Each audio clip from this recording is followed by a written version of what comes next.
And this is a 100% true story. My first client was a dude, probably 240, looked kind of a little jacked, not really.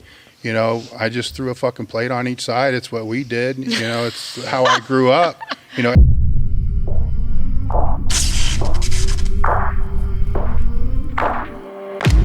When I was still in high school, I got a job working as a fitness instructor at a local club, and I knew all the fucking leader principles, all of them, inside and out. Like, if they asked me, I was ready, I was prepared, and knew it from my 3 years of training.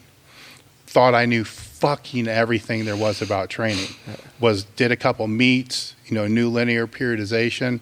Thought I fucking knew it all. Then I went to college. All right, and then after a few courses, I realized I don't know a fucking thing.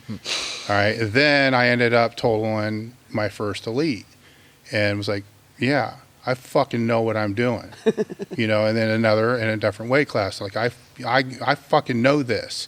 And then the lift started tearing off. I did a couple bodybuilding shows. I'm like, okay, I know this better than fucking anything. There's nothing in this shit I don't fucking know. And then my lift stalled, and I couldn't get any better. And I had professors tell me I hit a genetic limit, and I'm like, what the fuck is that? And then I start believing the shit. Then I start really talking to Louie, and I realize I don't know a fucking thing. So right back to zero again.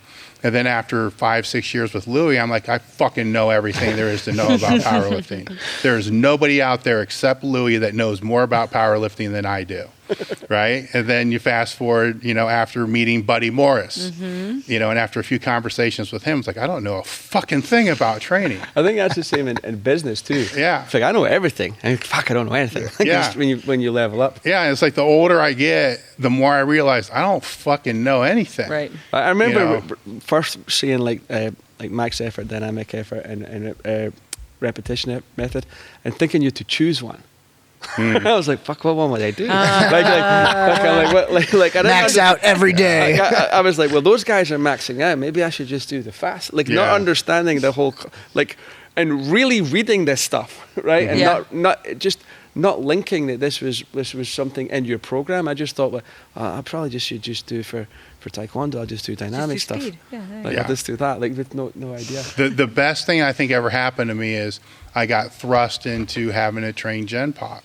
People that hadn't trained for 5-10 years. And this is a 100% true story. My first client was a dude, probably 240, looked kind of a little jacked, not really. I just threw a fucking plate on each side. It's what we did. It's how I grew up. Every gym I used to train in had a plate on each side all the time. Yep. And I lifted this off. I'm like, this ain't right. Like, this feels fucked up. And ended up doing a reverse grip row, and then racked it and ended up putting like a 5 and a 2 on each side and did sets of 10. And you were like, oh shit. Yeah. I went home that night and told Tracy, I'm like, you're not going to fucking believe this. I have no idea. Dude couldn't even bench. I'm like, this dude had to be like 220 and couldn't fucking bench to the bar. You said something to me years ago that stuck, is that thing with young female coaches is they don't understand what strength is. Because the strongest person they've ever met is either their boyfriend or their dad. And they've never seen strength.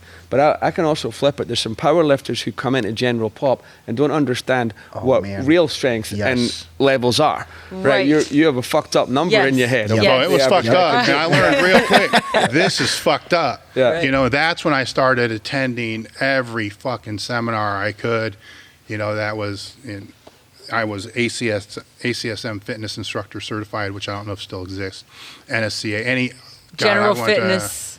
I probably went to 12 conferences a year for 5 years and just took all of it in. Like, when somebody's full of shit, so you just kind of scoot out the back and you're done. But it was like, okay, this is more than I thought it was. It's actually a regression of what I knew, but a whole other world. Very fucking humbling at the same time, because you think you know everything, but here I am trying to get this dude to bench a plate per side. Everybody should be able to do a push-up. Yeah. And then you tell the girl to go down on the floor and do a push-up, and ends up with a bloody nose. And, it's the the young female coach's boyfriend benches 135 and she thinks he's crazy strong. Right, Right. right. Her dad bench 135 in the garage.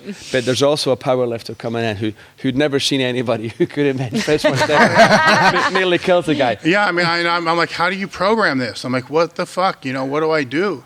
And it took me 6 months maybe to actually figure out how to lay out a program that was going to work for them, that was going to be motivational for them, that was going to be incentive for them to show up, you know, because you get the client that will come every Thursday and that's it, you know, or every Tuesday and Thursday. You can still make them stronger. You know, it's just nutritionally, I always push that off. It's like, I'm not a dietitian. I can't help you with that. Here's Allison's number. Give her a call. She takes care of that. I'll do your body fat, you know, so that's taken care of. But that I'm not responsible for. So whenever we did an 8-week review, if they got fatter, that's not my fault. Not on you. Yeah, it's fucking what the hell is Allison doing?